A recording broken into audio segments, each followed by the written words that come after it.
Hey everybody out there in YouTubesville, Danny G, regenimx.com video, and we're going to discuss a situation here talking about testosterone and its dosing, what the right dosages are. We're going to cover testosterone replacement therapy, and then we're going to talk about the difference between that and being optimized on testosterone. So TRT and then performance dosages. Those are the two subjects. Let's get right into it. TRT is when your doctor prescribes you testosterone. Okay, it's to replace low levels. You're not going to get it from your doctor unless you get some blood work and you determine that you have these low levels.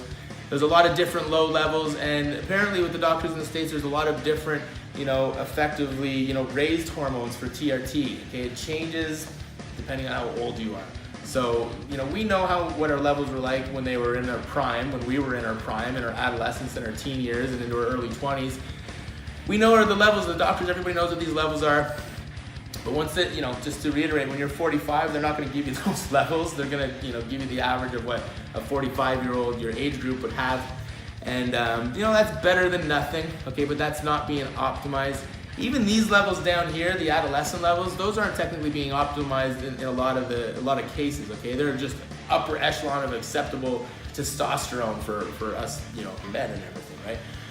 So that's cool, do your TRT, everybody, but if you want to build muscle, if you want to, burn fat a little bit faster, you got to be optimized. So let's just talk about that. You're really not doing much more. You're only taking 1 cc more. So they're giving you 200 milligrams, say, of cypionate. They like to give guys depot testosterone cypionate. It's an injectable, and that's cool. Sometimes doctors will even give people half cc's, so 100 milligrams of cypionate every week.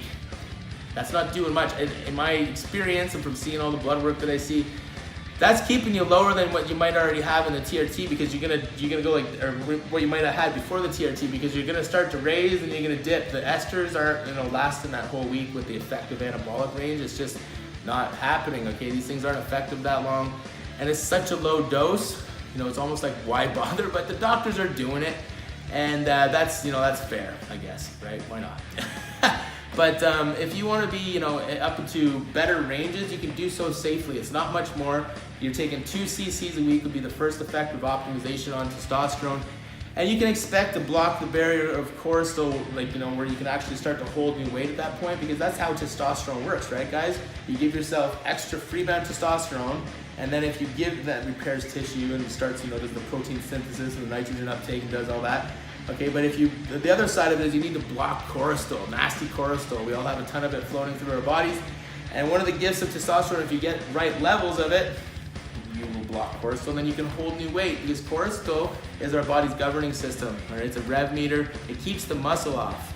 For one reason or another, I'm not going to get into it, but the body does not like to have muscle. It likes to have fat. These are mechanisms that are built into us. It's easy to put on fat, but muscle, a little bit trickier, so we have to manipulate the situation, right? If you want to build muscle and burn fat, you got to, train smart. You have to play fair. You have to be realistic with your goals and know that you have to block some cortisol to be able to hold some new muscle.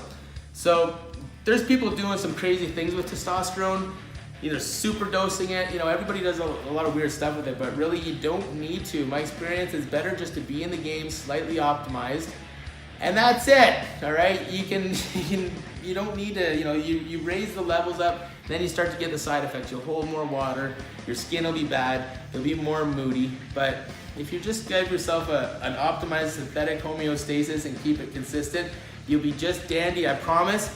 If you don't enjoy it, I'm gonna move by myself in the forest in a trailer, and I'm never gonna talk to anybody again, okay? Because you and I will be best friends. I guarantee you'll be thanking me if your levels are low and you decide to optimize yourself on testosterone. Throw that together with a gym plan and a little bit of healthy eating. You would be amazed what you are capable of achieving with that body of yours. When you need the things that you need to succeed, get a hold of Danny G. Go to regenimx.com. Check out the phone number. Lots of ways to get a hold of me. Your top shelf, big pharma hormones are at your fingertips. Okay, so I look forward to talking to you guys later. Hope you enjoyed the video. Give me a like and a subscribe. Adios, regenimx.com.